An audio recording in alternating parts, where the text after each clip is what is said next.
ताटवी गलज्जल प्रवाह पावितस्थले कलेवलं विलम्बितं भजंग तुंग मालिका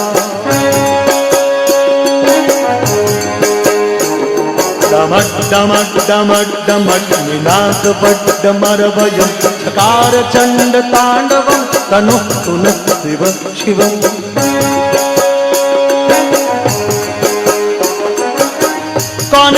कौन है वो कहाँ से वो आया चारों दिशाओं में है तेज सब छाया उसकी भुजाएं बदले कथाएं भागीरथ तेरी तरफ शिव जी चले देख जरा ये विचित्र माया भागीरथ तेरी तरफ शिव जी चले देख जरा ये विचित्र माया कौन है वो कहाँ से वो आया चारों दिशाओं में है तेज सब छाया उसकी भुजाएं बदले कथाएं भागीरथ तेरी तरफ शिव जी चले देख जरा ये विचित्र माया भागीरथ तेरी तरफ शिव जी चले देख जरा ये विचित्र माया एक बार दोनों हाथों को उठा के बोले शिव शंकर भोलेनाथ की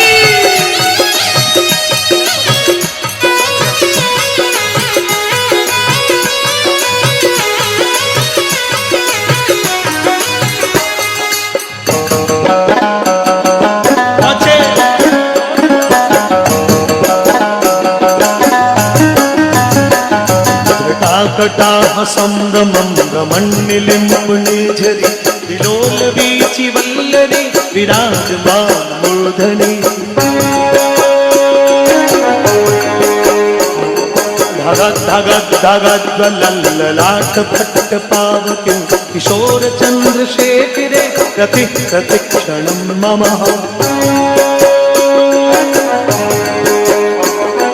धदा धदेन्द्र नंदिनी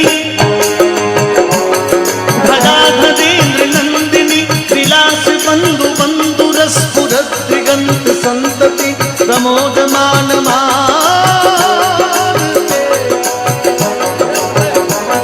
कृपा कटाक्ष तोरणी निरोध दुर्दिरापदी क्वचित दिगंबरे मनो विनोद में जटा भोजन। देखिए आप लोग सोच रहे होंगे कि क्या गा रहे हैं। अब बच्चों बताओ मैं क्या गा रहा हूं, क्या गा रहा हूं। बच्चे कह रहे बाहुबली गा रहे हो। थोड़ा नीचे बैठे।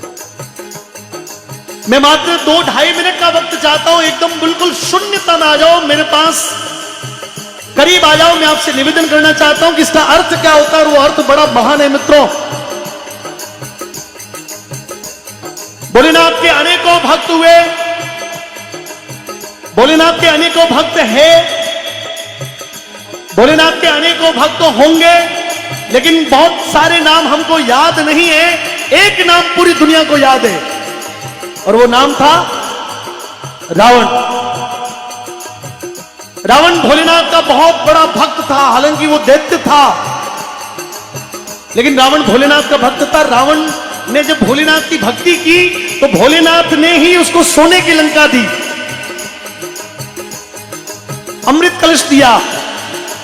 रावण जाता आता रहता था कैलाश पर्वत पर। एक बार रावण कैलाश पर्वत पर भोलेनाथ के दर्शन के लिए गया मित्रों, तो भोलेनाथ समाधि में लीन।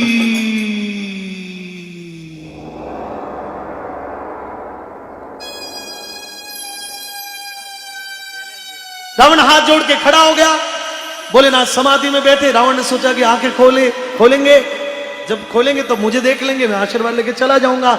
अब हुआ क्या कि एक दिन पूरा बीत गया, 2 दिन, 3 दिन, 4 दिन, 5 दिन, महीनों, 2 महीना, 3 महीना, 6 महीना, साल, 2, 3 साल, 5 साल, 10 साल, और मित्रों करते करते पूरे 12 वर्ष बीत गए। अब रावण बड़ा विद्वान था, शास्त्रों का प्रकांड विद्वान था, भोलेनाथ का भक्त था। रावण सर्वगुण संपन्न व्यक्ति था, लेकिन एक अवगुण के कारण उसके सर्वगुण मिट गए और वो अहंकार रूपी जो उसका अवगुण था वो रावण को अंदर से जोड़ने लगा। दबावे फिर झकोरे, फिर अवगुण को दबावे, फिर अहंकार को दबावे, फिर। लेकिन एक दिन अहंकार उसके सारे गुणों के ऊपर आकर बैठ गया। वो भूल गया कि मैं भोलेनाथ के सामने खड़ा हूं, और जिस शिला पर, जिस पत्थर पर भोलेनाथ विराजमान है, रावण ने जाके उसी शिला को उठाने का प्रयास किया। जैसे ही शिला हिली, भोलेनाथ की समाधि टूट गई और समाधि के खुलते ही भोलेनाथ के मन में एक प्रश्न आया कि इस दुनिया में, इस चराचर जगत में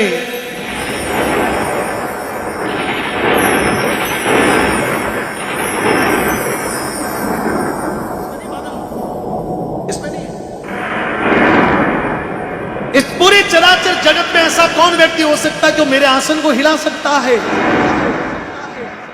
भोलेनाथ ने आंखें खोल के देखी तो रावण खपरी ताकत लगा। भोलेनाथ अंदर ही अंदर मुस्कुराए, बोले ओहो तो हुदरी पार्टी रो आदमी है वो तो। क्योंकि भोलेनाथ के भक्तों में कई ऐसे ही अंधकासुर, भस्मासुर, महिषासुर, बाणासुर, जरासंध, कंस हैं, हुदरी लोग हैं।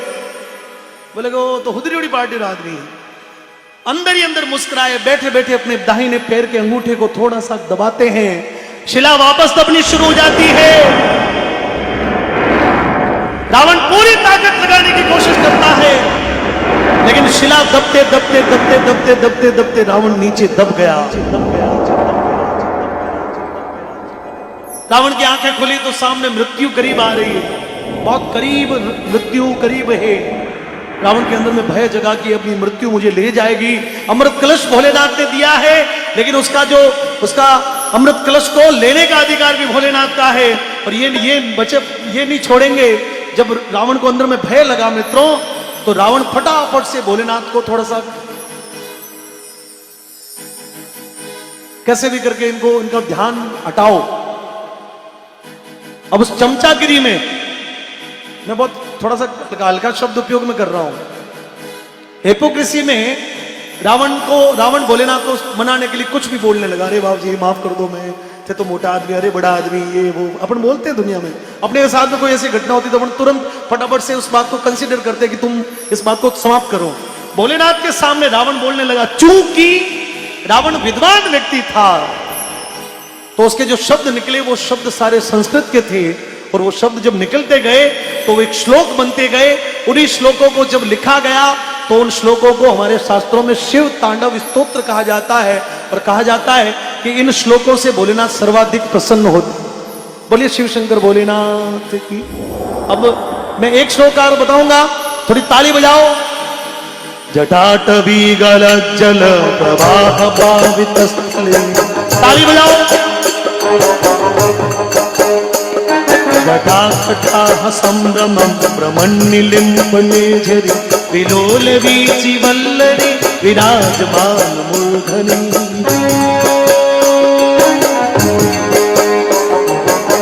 धगद धगद ज्वलल्ललाट पट्ट पावके किशोर चंद्रशेखरे रति प्रतिक्षणं मम। यानी देवताओं की नदी गंगा जिनकी जटाओं से तीव्र गति से भ्रमण करते हुए निकलती है, जिनकी जटाओं में चंद्रमा शोभायमान है, जिनके ललाट से धधक धधक धधक धधक कर ज्वालाएं निकल रही। अब मेरे साथ में हाथ जोड़ना मित्रों।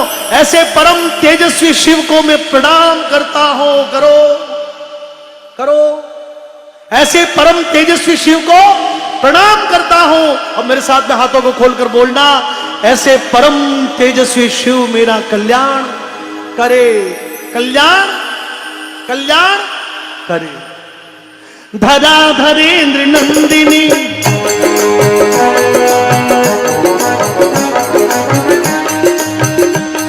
धराधरेन्द्र नंदिनी विलास बंधु बंधु रस संतति प्रमोद मान मानते।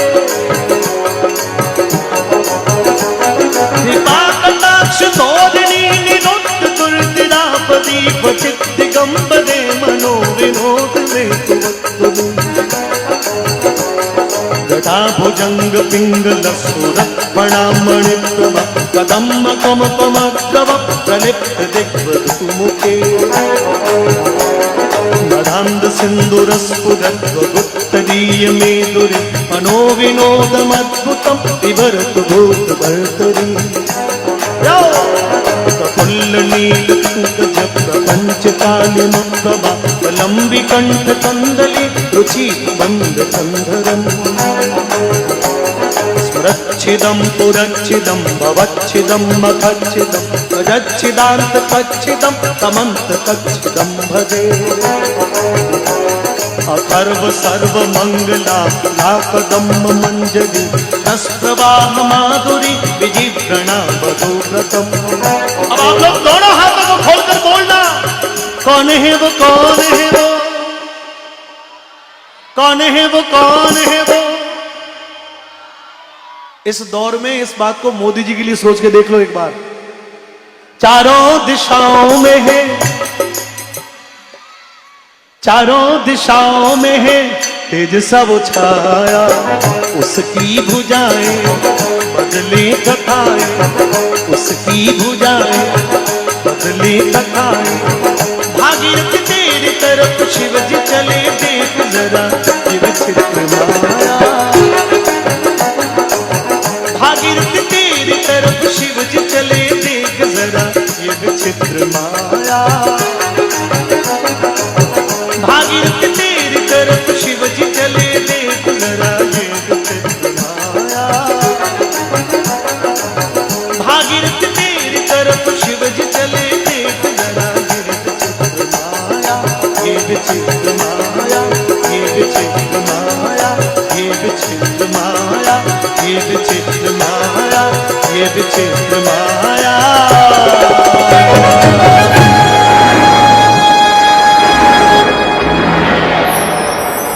बोले श्री सुंदर भोलेनाथ।